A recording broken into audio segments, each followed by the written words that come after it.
Hi, everyone. Welcome to Unapologetically You, where we are discussing all things health and wellness. We do use science backed tools that you can use in your life, and hopefully that prompts thought provoking topics. And that can get you motivated when it comes to looking after yourself and your loved ones. And if you're here with our previous podcast, we talked about high performers and productivity. But today, I want to continue that chat. And me and Kelly are really excited because we are going to continue the theme of high achievers wellness by introducing the conversation about menopause. And in this podcast, you are going to need to share this with your work colleagues because we're bringing in a guest expert. She's going to answer all of our questions around menopause. But it also, if you didn't know, we are on Patreon. You can support us and join the community for a price of a small cup of coffee. And the link is in the description box below. So without further ado, I want to welcome my gorgeous, amazing co-host, Kelly. Hi, Cal. Hello.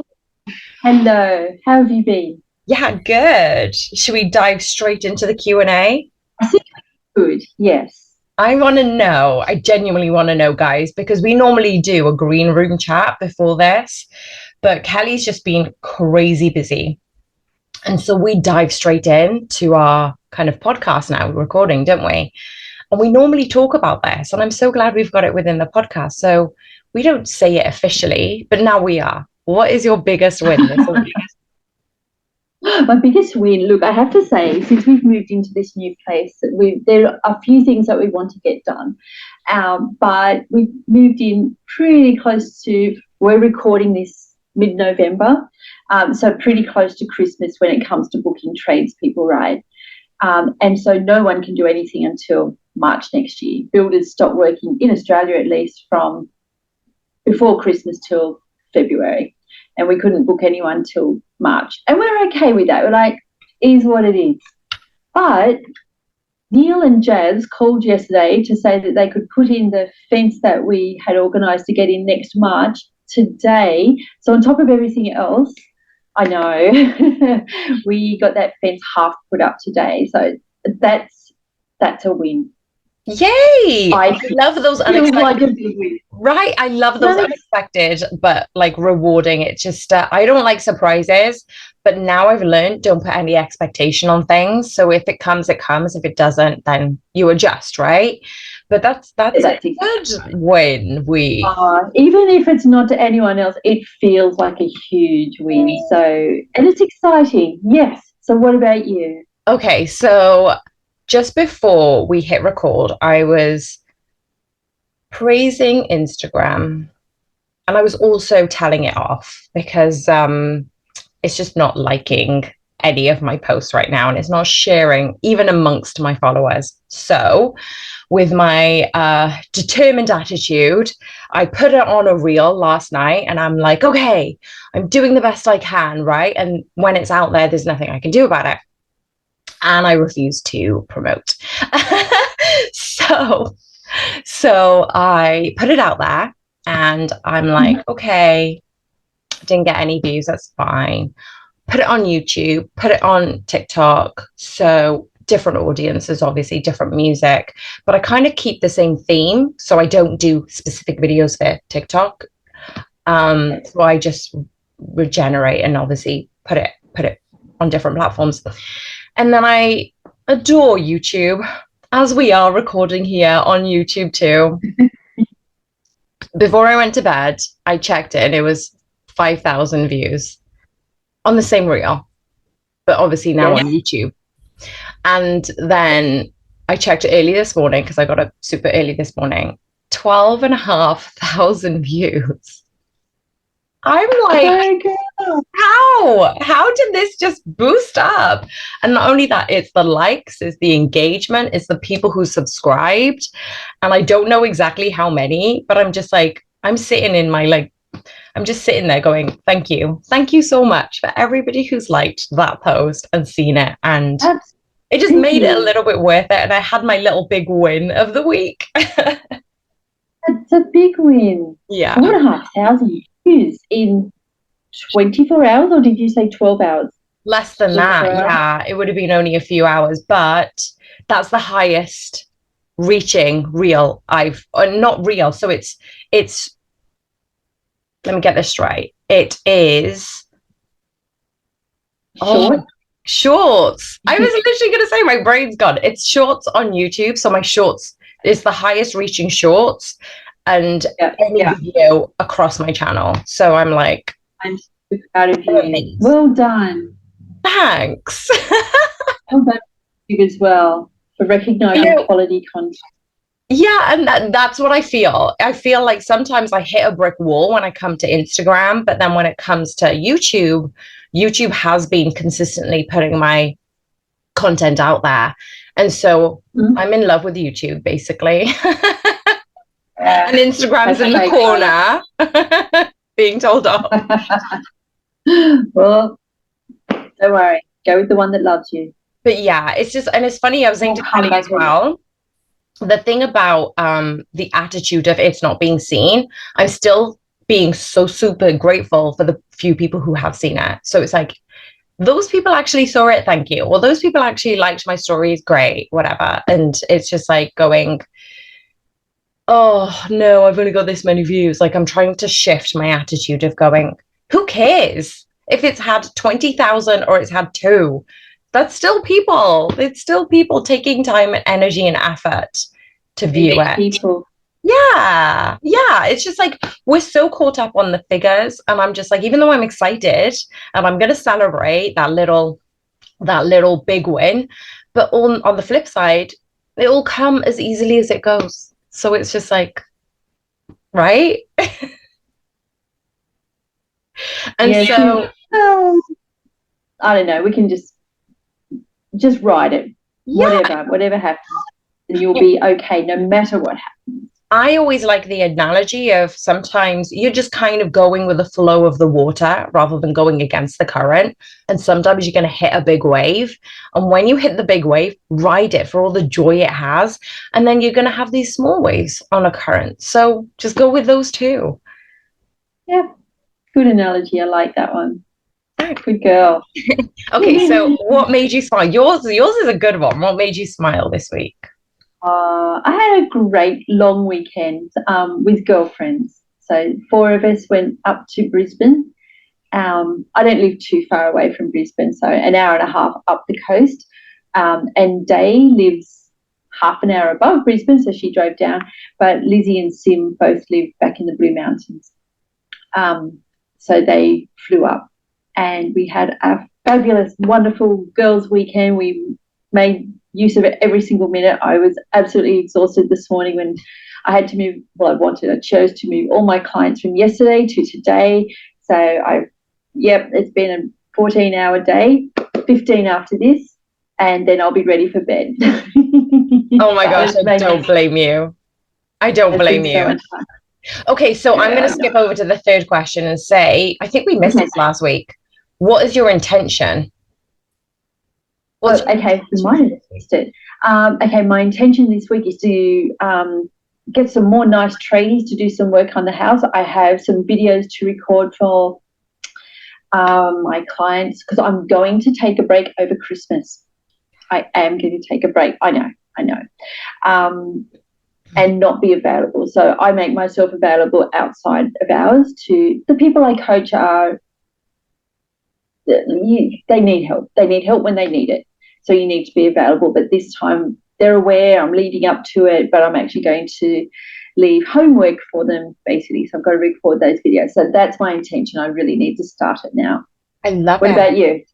Okay, so what made me smile? So the one thing that made me smile, oh, so you were saying about catching up with your girlfriends. So we went out on Saturday day drinking. And I'm not lying, way earlier than we really should be drinking. For lunchtime? Maybe. Okay, Anybody yes. who knows me, I'm such a lightweight. So even before breakfast, I was like, I need to have something. but it was pretty much a 12-hour session. Bender. Not gonna lie. And I can't believe I survived 12 hours. Like, I and then know. I that wouldn't have. evening, I had my cousins, my brother with me, and my friend.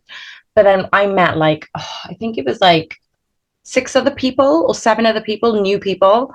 And I was the only girl there, but obviously I survived. But it was just so much fun. It was nice to speak to new people. And I tend to do that anyway. I don't mind mixing with new people.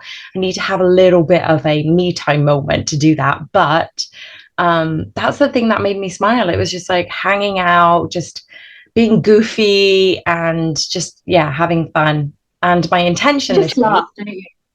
Yes, your Yeah, intention. no, it was just fun. It was just fun being like slightly tipsy and not to the point where you're out of control and completely crazy. But the good thing is I did a meditation because I was like, oh my goodness, my head, like it wasn't pleasant. It was not good. But Okay. I did a meditation and I was like, oh, I feel fine now. So weird. Ooh, overcame a hangover with meditation. That needs to be a whole podcast on its own. Yeah, right? Yeah. I think you It should was so talk cool. I was just like, meditation. wait a second, what? And there's another little secret, but I'll tell you off at the green room. That is another thing. Okay. Pure meditation too. Okay. So my intention this week is to get all my editing done. Yesterday I took way too much time on a single video, and because I'm Did it get 5,000 views? Is that the one? no, no, it was an Oh, 8-second reel or like a what did we say? It was a short, wasn't it? Yeah. Yeah, so I spent way too much time on this video. And then, like how technology just fails you. So I got to the point where I was like, this is just taking way longer than usual. And then me being that stubborn character that I have inside me, just like, no, just keep going. Just take a break, go walk around somewhere, then come back. And then after everything, after 4 tries of it trying to produce and obviously come out as a full video, I forgot to do one thing, which is quite important. So I was like, oh, I'll get back to it tomorrow. So my intention this week is, yeah, just to do all the editing and eventually monetize it enough so I can give it to a proper editor. yes. What about your book this week? Any further news on that? Oh, oh, there's so much news on that, but I'm going to be a little Yeah. bit more secretive because Okay, yeah. it's going That's good. fine. It's going good. The editing is going Yeah. good. And we've made huge changes, like changes to Really? like the section and the way that it lays out, and I've added more things in. So yeah, still in the editing process, but yeah, it's exciting. It's exciting. That's the other I'm thing proud that's of making you. me smile. But Absolutely. today I'm so excited, Cal. Oh my goodness. Mm. Hot topic of the day today. It's about menopause. And I am so, so grateful for our guest, Anna Allerton, who is an executive coach. She's got experience in broadcasting, in journalism, in communications, and she's even worked with the likes of Sky Sports. So she is here so we can ask her about menopause and the workplace. Anna, welcome. How are you? Welcome, Anna. Hi, nice to see you both. Thanks for having me. I'm very well, thank you. Amazing. And we Hey. normally do a Q&A, just Kelly and I. So I just want to ask this one question. Can you tell us what is your biggest win in the past 7 days? Oh, hmm. I put you on the spot now, haven't I? No, I love that. But I'm going to say, which a lot of people and certainly mums listening to this might say, yes, winner. I'm organised with my nativity outfit. So my little one's going to be a star and I've just smashed it. Amazon saved me. So I'm all organised and I'm feeling quite smug. So yeah, that's probably my big win in the last 7 days. That is a big win. Anna. Yes, I love that. I love that. I've got lots of mum friends and it's like, yeah, that's a big deal. Oh, Christmas is interesting. It really is. Yeah. So she's a star. She's going to be a like star. literally a star in the play? A star. Yeah. So I haven't had to go as far as get my sewing kit out. That would have been a bit too far. but I'm organised with the elements that we all put together, so I'm feeling pretty happy. That is a good way. I love it. That is a good way. Yeah. Okay, so we're going to dive into a pretty serious topic straight away. So, Anna, can you first tell us a little bit about why you chose to focus on this big topic when it comes to health and wellness for women?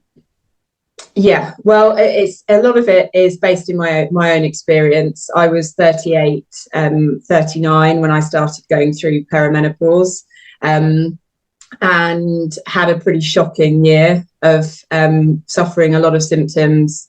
Didn't really know what was going on with me. I had a sort of 10-month-old baby when symptoms started feeling like, a thing. But I didn't, and I'm always slightly ashamed to admit it, but I think it's really important in a forum like this to say that I didn't know what perimenopause was then. We weren't taught about it at school. We weren't educated about it. And menopause was something almost that happened much later. And so it took me 12 months of 10 appointments with a GP to be heard, to be listened to be not in a box, not put in an age box. I was prescribed antidepressants 4 times, which I refused to take, and finally got referred to a private expert, a menopause expert, who was able very efficiently within half an hour to diagnose, to offer me treatment, and for me to move forward with my life. So that's a very long-winded way of saying why am I passionate about this, is because I realised I wasn't alone. Once I started talking about it, I met lots of incredible women who were experiencing the same thing and had the same problems, and their work was deeply, deeply impacted. It's not just your work, but it's your role as a mother, as a partner, as a friend, as a person is just completely taken over, and this wrecking ball comes in. And I started doing lots and lots of research. I'm a journalist, so I love a bit of research. I love reading books about things, and was just absolutely shocked at the number of women who are leaving the workplace because of this. I think the figure stands at 900,000, but some estimates have gone up to 1 million women have left or changed their jobs because of perimenopause and menopause. Recent data shows that things like 21% of women wouldn't have gone for a promotion that they would have previously gone for. 12% resigned because of it. 60% of workforces don't offer support for women, and this is all data that comes from Newson Health and Research, and that's very recent data in the last few months. And so my background, as you said in the introduction, is as a sports journalist and a TV producer at Sky Sports for 17 years. And, a lot of my career there was really focused on levelling the playing field for women in sport and making sure that we were telling stories and broadcasting stories and coverage around women's sport. And I guess this is almost like the next chapter for me around addressing issues for women in the workplace. So I've retrained to be an executive coach, bringing together all my 17 years corporate experience, and I have a qualification. I'm a professional exec coach now, and I think that there is real impact that can be done, particularly in progressive organisations, to support women, listen to women, and just work smarter so that these women aren't thinking my only option is to leave and turn my back on my career that I've worked so hard for. So that's what I'm doing, and it's really important, exciting, and great work. Is it a bigger audience than you expected? I think the audience where it's quite large are people who are curious. I think there's organisations who are curious to do better in this space, but many are quite honest that they don't know what they need to do. They just know they need to do something, which I think is brilliant. It's that whole thing of reaching out and exploring an area that you're not particularly experienced in, and bringing in experts that can help you with that. I think it's slightly concerning that there's a number of organisations that don't have menopause policies in this country, and I think it's pretty basic. You employ one woman, you have a menopause policy. And I think, I particularly work with really progressive organisations, ones that are really trying to do something transformative, go deeper than a menopause policy, to really address the issue of maintaining women. And typically it happens in the workplace at an age when women are either on a trajectory or are in senior roles. And we talk a lot, particularly in the certainly in the sports space, around leveling the playing field, having women having seats around the table, and it being diverse and equal. And I think if we can address this subject in the workplace, we might go some way to sort of increasing that number of senior women. And it's just about working smarter. And the stereotypes that I fell into, I think my niche is the fact that I'm considered young, which I love, right? Who doesn't like falling into that bracket? But I was written off by my GP. Oh no, you're not even 40 yet. It can't possibly happen to you yet. Done, written off. Go on antidepressants. That will sort you out. That was kind of the diagnosis for a whole year.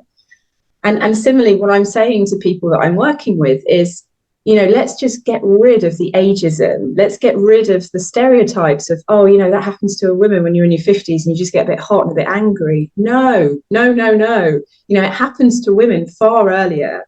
And, yes, there is a demand. And I think probably workplaces are just still in that early stage of trying to figure out what they need to do. But what I say in some of the services that I offer around coaching good conversations, let's just have a quick conversation, and this is how we can do it, leaning into my coaching expertise. And I am pretty kind of buoyed by Menopause Awareness Month back in October. Some of the workshops that I delivered that month were really productive. And I think pretty much all of the workshops I delivered, the first hand to go up in the Q&A was a male leader saying, how can I be better? How can I be better? What do I need to do? And, if you start with that conversation, where you can go with that is just really exciting. Yeah, I love that, especially when we're looking at our own, holding ourselves accountable, whether you're going through it or not, or whether you know somebody who's going through it. But most often, I feel like because it's such a vulnerable topic or is classed as a taboo subject, we're not speaking openly about it. And because we're not speaking openly about, periods or breastfeeding and things like that, and it's just like, then it filters into menopause because it's almost like it's happening to you, but nobody else is there to support you because you don't even know what's going on. But I agree with what you're saying in terms of increasing the conversation.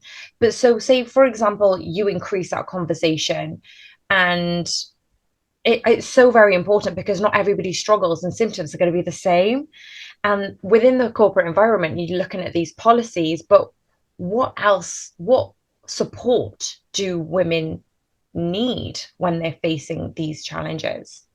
Yeah, I think that you've absolutely hit the nail on the head there. It's not a one size fits all. Three women on this call now, and our experience of perimenopause and menopause will be hugely different. There will be some correlation, but then there'll be things that you could teach me about your experience, for example. So I think that's where it starts. It's that, it's not a policy is a catch-all for everybody. I think that's where there's sort of a trap here, is that a policy almost is defining a commitment to something. But I think where I come in terms of my conversation and coaching conversation and breaking down the stigma, is it becomes very one-on-one relationship led.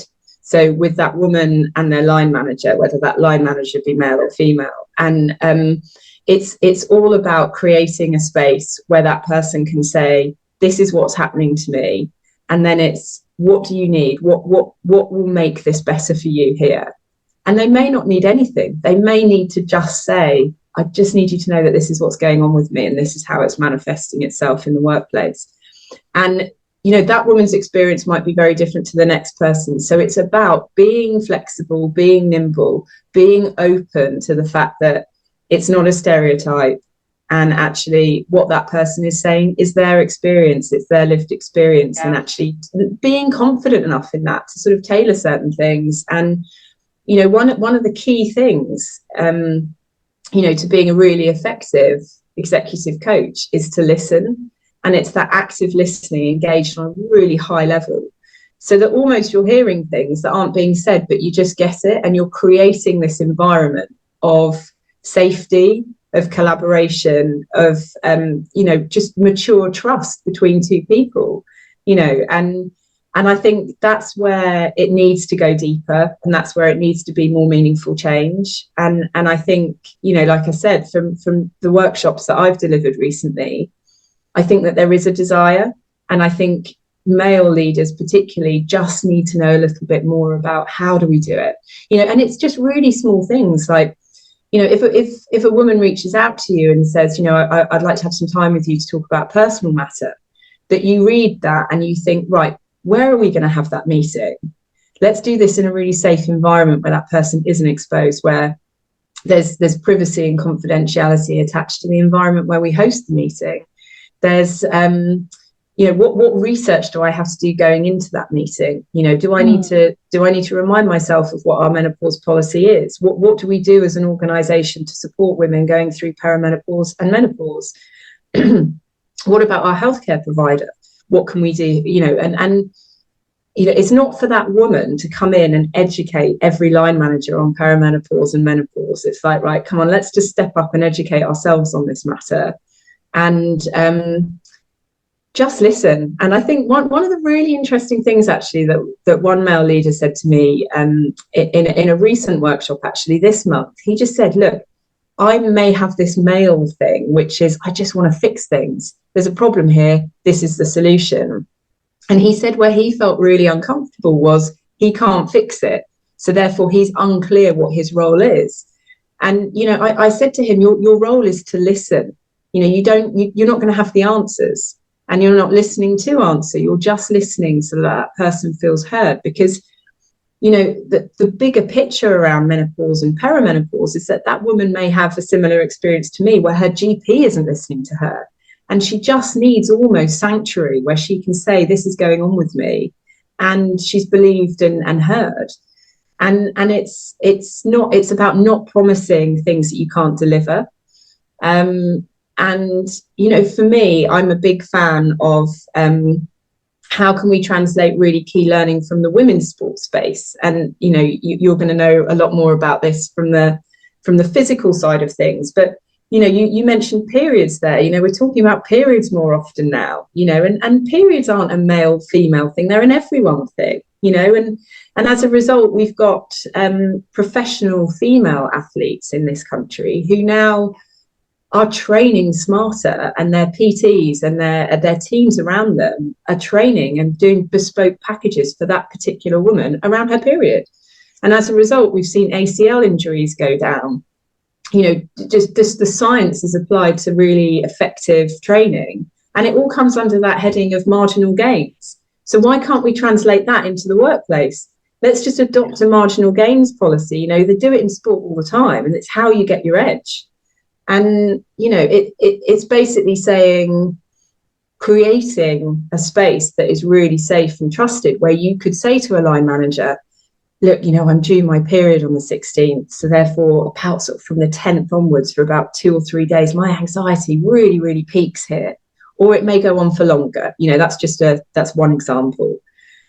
And then sort of saying, that's not a great time to roll me out for a really big pitch meeting where we're banking on this sort of £250,000 deal that we're trying to land. That's just not working smart. So it's basically saying, here is the data that I'm gathering about my period, my cycle, my symptoms, my hormones. How can I use that data really effectively to work smarter in the workplace? And that gives women power in a time when they feel powerless. And if you've got a line manager that's completely all in on that journey and buying into what is the data telling us, how can we really work smart here, you could have a really effective partnership. But I think really, in summary to your question, it's not just a catch-all policy. It comes down to that one-on-one relationship. Yeah, that's a really good point. And I don't know about you, Cal, but I feel like sometimes for women especially, we have to work harder, we have to work better, even with our opposite colleague who isn't probably as smart or as intelligent, or we're just having to be one up on everyone else, especially as coaches or executives or wherever it is. So we never really say no because we feel like we're going to lose that chance. So Anna, are you saying, I'm not putting words in your mouth, but we kind of have to learn how to say no rather than saying yes all the time? Because if we don't say no, we're going to lose out. And it's sort of like, we don't want to be losing out. We don't want to be then undercut in work or projects or things like that. And it's like, well, no, I can do it. I can do it. And then actually, you need to be more compassionate with yourself by saying, actually, what's best for me in this period of time in my life, or during the time of the month, what is best for me? And if you've got colleagues who are supporting you, how can you translate that so they can be a bit more compassionate to you too? One of the biggest symptoms that I suffered was anxiety, and then that worked alongside insomnia. I then had heart palpitations. I would cry at the drop of a hat, and wouldn't be able to stop, and I would shake physically. And all of those things used to peak at a certain point in the month for me. And so I'm not saying you say no. It's not sort of self-preservation. Ultimately you have to go to work and you have to do a job and you have to perform. And also women want to do their jobs well and to be very fulfilled. It's about kind of saying, oh, I can't do it then, but I can do it here because I'm going to be really effective here because I'm gathering my data and I know my body and my symptoms and Yeah, my cycle. that's what I meant. I probably didn't translate it as best as you are now. I honestly think, though, that's a completely separate discussion that we could talk at length about, the women saying no and what you said around, you constantly feel like you have to be doing that little bit more to prove your worth and to, I guess you're kind of going into the realms of imposter syndrome almost. And I guess it's the underlying components of essentialism. You say no more often than you say yes. Over time, your colleagues will say, well, when he does say yes, or when she does say yes, she's going to do it really, really well. And so you build trust over time. But I think what I'm saying in a separate thing here is gather your data, log your symptoms, know what's happening with your body, and own that, and just work smarter around it. All the women that I work with on a coaching level, they say they don't want an easy ride or an easy life at work. They just want to be really effective at the best time for them.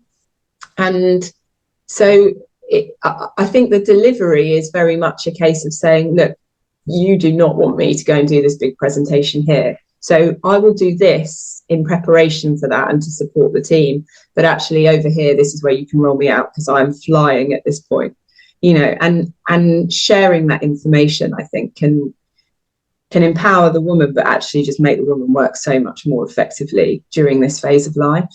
And look, there's some great resources out there where you can log your symptom. One of the apps that I use and I really advocate for is the Balance app. Dr. Louise Newson, I think, is just absolutely unbelievably brilliant, and her team at Newson Health and what they do, and they come into the workplace and educate around this issue. And it's very this Balance app that they've devised is you can log something every single day, the how much that you can put into that app, and then you can download it as a PDF, and there's your data.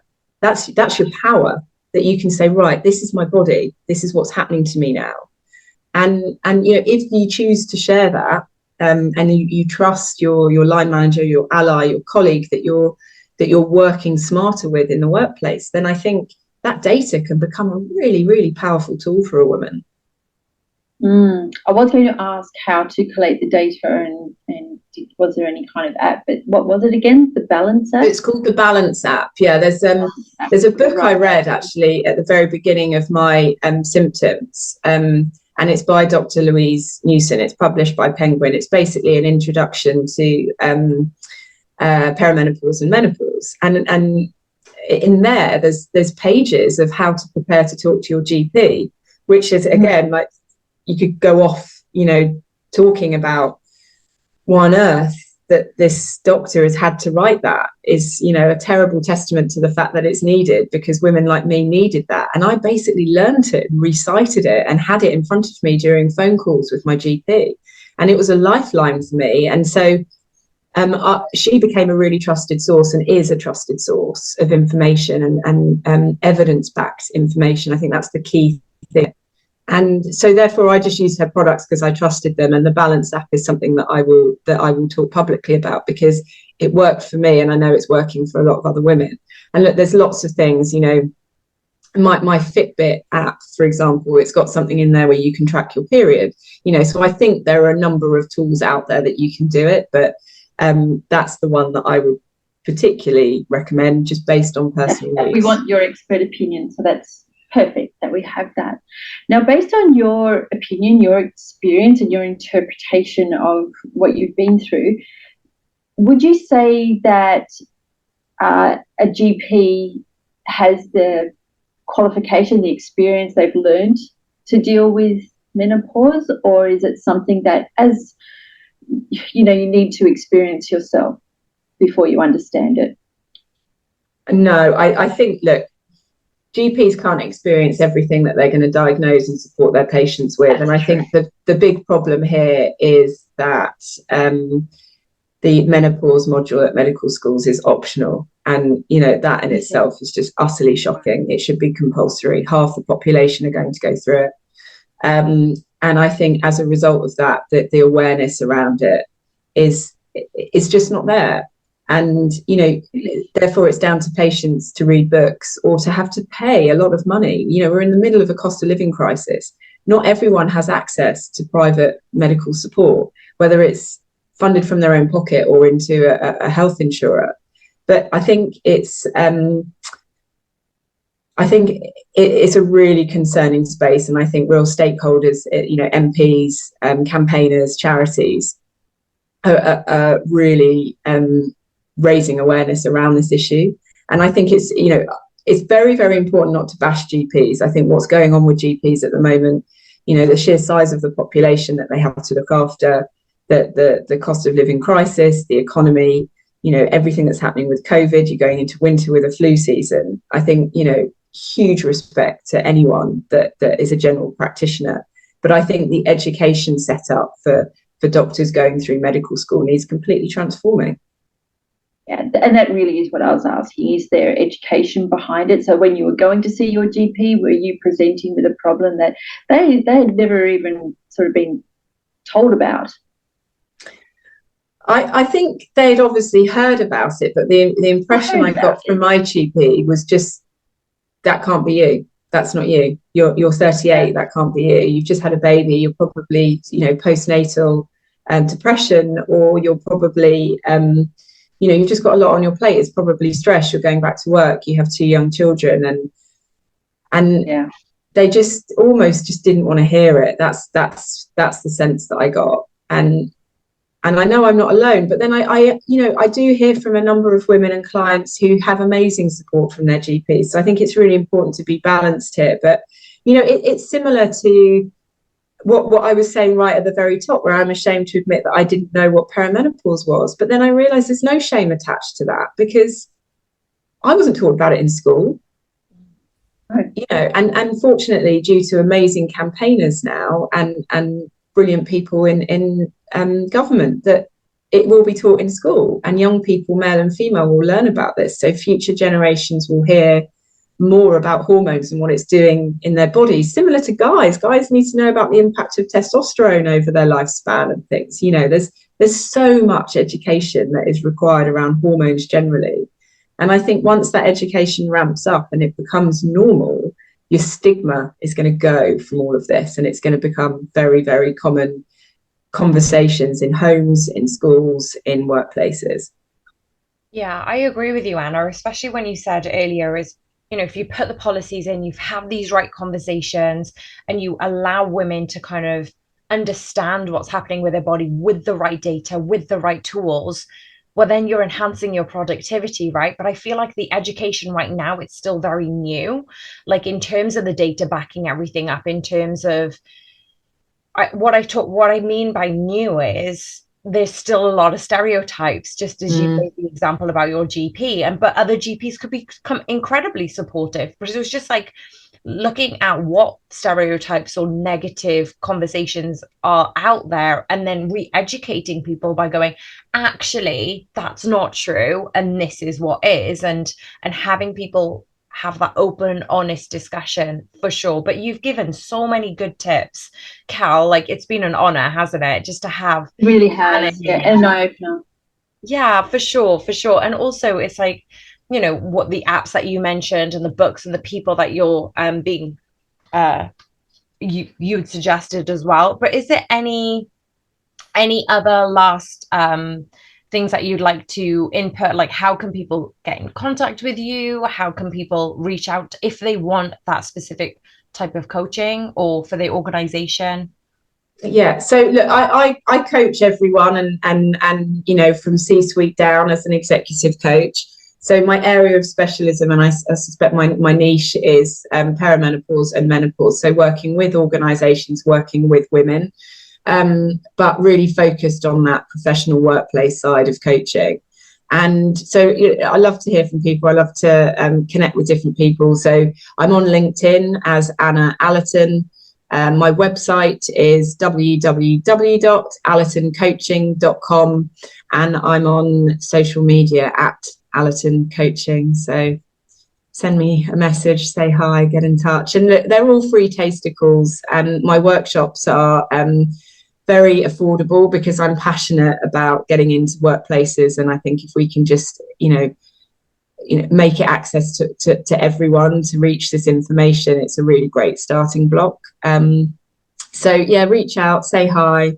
I've got my having good conversations workshop launches in 2023, but if it's booked by December the 1st, I'm offering a 10% discount. So yeah, look, reach out. I'd love to hear from everybody. Amazing. Amazing. Yeah, thank you. Okay, yes. Dalton said, do I want to do the close? Thank you so much, Anna. You're UK based, are you? Yes, I am. Yeah. Okay, but we can always Zoom. I mean, you can make, we've made times work for Australia as well, so that doesn't rule out any Australian organisations that would like to get in touch with you. No, absolutely. It's a global offering, and I think it's, different nations are at different points because of their health system, education system, everything. But yeah, and look, if COVID is one good thing that's taken out of COVID is this virtual space that can connect us all now. I think it's really powerful. So yeah, absolutely, in person or virtual. Exactly. Not to say that we wouldn't welcome you to come over for a visit anyway. So if you do feel like you want to come over for a little bit of sunshine, Becky waiting for you. But thank you very, very much for your time today. You've so opened up a whole thought process for me because I'm unaware. I was unaware. I actually said to Tulsa, I don't know if I'll be any help at all in this because it's not my experience and it's not my qualifications. I don't think I can add anything to it. Tulsa said, no, trust me, you only have to listen because you are going to get some really good information. And I have. So thank you very, very much. And we'd love to talk to you again sometime. Okay, so next segment of our podcast is our health motivational tip of the day. And mine is going to be around the hot topic of the day, the menopause. So my number one tip is to stay active. So women can, obviously, Anna had mentioned women experience increased anxiety during menopause. And the way to adjust for that is just introduce movement that works for you. And I emphasize works for you because it could be reducing the high intensity workouts that you're already doing, increasing activities that get you out in nature and doing things that bring you joy. Do movement that brings you joy. Find new hobbies that gets you outdoors and that can move your body. Because Kelly, you do is it canoeing, and you're outdoors paddling. And yeah, just being out there, it doesn't necessarily have to be like, oh, I need to do an hour exercise or I need to do this HIIT training. But if you wanted to do that, there's my YouTube channel. Yes. Say what the website is again. I'm gonna have to try and like feed in my little plug for Tulsi.coach or Tulsi Vasani on YouTube. So every podcast, I'm just gonna see if I can just sneak it in there. Is that my challenge? Can I just make that my challenge? Sneak it in 3 times in a session or in a podcast. 3 times is a bit too much, but like once is good. Subliminally just get it in there, just have it scroll like a banner along the bottom for I love that. And pretend like there's a fake aeroplane on YouTube and like it'll have something a like banner that. attached. I'm gonna have to up my editing skills then. Maybe Instagram will love it, who knows. Instagram is still on the naughty stuff, okay? So no, he's No. not invited to the party, he, she, them. Yeah, them, they. Yeah. Okay, my motivational tip for today would look, I will piggyback yours because I didn't leave my workspace today. So I missed getting out in nature. Yeah. And I feel it. I do feel I'm not as tired. I should be tired after this, but I don't feel like I'm going to sleep well just because I didn't get out and get some of the negative ions from nature. Could you do it now? Could you, like, as soon as you finish the podcast, can you just go out for 10 minutes or like go in your backyard? Yeah. Well, absolutely, I could. I could just go for a walk down to the beach. It's all like lit up, I guess. It is dark though. Yeah. But Tell me how it goes. Tell me how you feel after that 10 minutes.